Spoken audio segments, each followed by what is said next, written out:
How you going, guys? This is kind of my first YouTube video I'm doing. I decided to do this because you don't really find a lot of videos really where they're really specific about what you want to do and how to do it with your MX5, or in Australia anyways. I know there's quite a lot of stuff, or Miatas in America. Um, I thought I'd show you what I've got so far. Um, it's the NB model. It's a 98. Um, it's a 1.8 litre, as you know, rear wheel drive, 5-speed manual. Pretty cool little car. Not a ton of power, but power to weight ratio is really good. So I can't really complain about that, to be honest. The handling is absolutely amazing for how old the car is and what the car is as a whole. Um, what more could I say? I mean, the interior is quite small, as you can see. We'll have a gaze at all of that. It's got the naughty wheel standard, and I've put the Trust gear shifter there. Pretty cool. And the competition clutch sticker, just sticker on it, because it looked a bit plain in the car. Other than that, really, it's pretty much really basic. I only picked it up a couple of weeks ago, probably about a week, maybe 2 weeks ago now, for about $3 grand. So you get quite a lot of bang for your buck if you're just wanting something to either a track car or a drift car or a first project. I'm a father of two, and I've always had Harleys and motorcycles, and it's winter, so I thought I would change it up a bit and sell the bike and maybe get a car project. And I've always really liked the MX5s. Always been a fan of the MBs. I don't know why I like them compared to the NAs.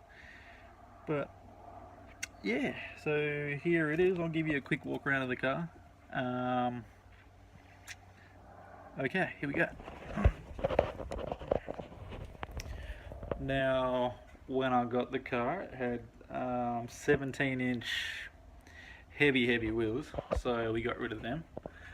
And we got the rotor grips.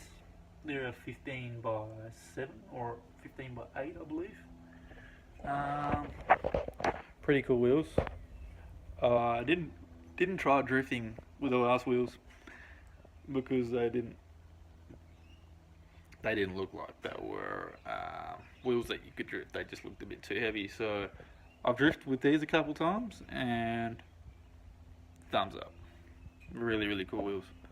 I thought I'd stick a bomb on the windscreen because it looked a bit plain. So here's a look at that.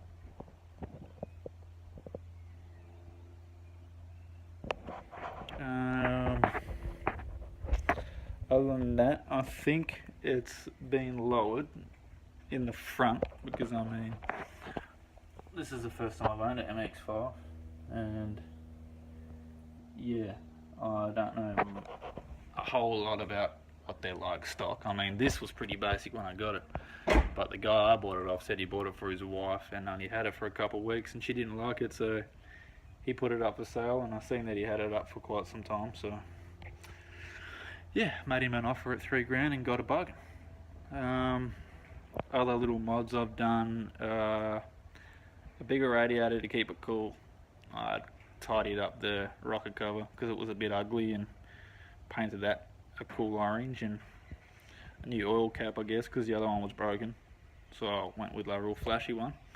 And I got the K&N Typhoon air cleaner kit sort of thing, and yeah, from stock to the upgraded air cleaner and the upgraded radiator, 100% better, stays cooler all the time.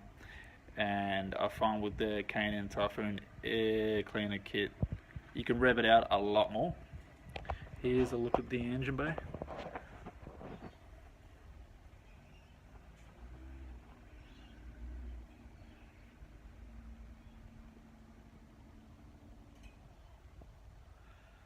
as you can see, it's pretty tidy, pretty cool looking. I've also want to add coilovers, rotors, slotted rotors.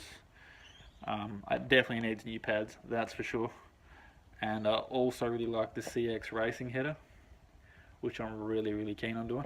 Oh, also I've just had it resprayed because my partner's dad is a spray painter, and the body was in fairly okay condition. The passenger side panel was a bit kinked in, and the paint was faded on the boot. But now it's all pretty shiny and pretty clean. Looks like a new car. I mean, for how old it is, it's a really cool car, a really cool colour. The missus likes it, so that's a plus side. I will pretty much update you guys every week when a new part comes. The next video I'm going to do is an install of either the CX racing headers or the coilovers. I wish I started it from stock so you guys could have seen how ugly and crappy it looked before I got my hands on it. Like I said, I've only had it for about a week and a half, 2 weeks, and in that time I already got wheels and tyres, new paint job, the induction kit and the radiator, which I already ordered the stuff before I got the car because I told the guy to hold it for me for a week or two. And I sold my Harley. A little bit sad, but I got a little mx5, so that's the upside of this. Yeah. Oh, and also added the little lip at the bottom, as you can see. Makes the car look pretty cool. Yeah, I think it's pretty cool. I think the aesthetics of this car are quite simple, but in its as a car as a whole, it's simplified to where it's just perfect. The handling on these cars is absolutely amazing. I mean, it's only a little 1.8 litre. I've seen a lot of videos of guys turboing the 1.6 litres, and they're going through motors and they're going through clutches. Like, it doesn't need to be quick. I mean, like, these cars aren't, like, power to weight ratio is good enough. I mean, the cars aren't super powerful, but a 1.8 litre with a good set of headers and some cams, you're ready to roll. It's a budget track car. Like, it's the coolest thing ever. To get one of these, I mean, you can pick them up for 2.5, 3 grand, and maybe put another 3 to 4 grand in it, and you got a cool track car or a cool drift car. Like I said, they're not super powerful, but a 1.8 litre with a bit of headwork, maybe some cams, and some good extractors, pretty cool and pretty cheap. So, yeah, that concludes my video for now, I guess, until some new parts arrive, and then I'll do an install video, but I hope you guys enjoyed. Peace!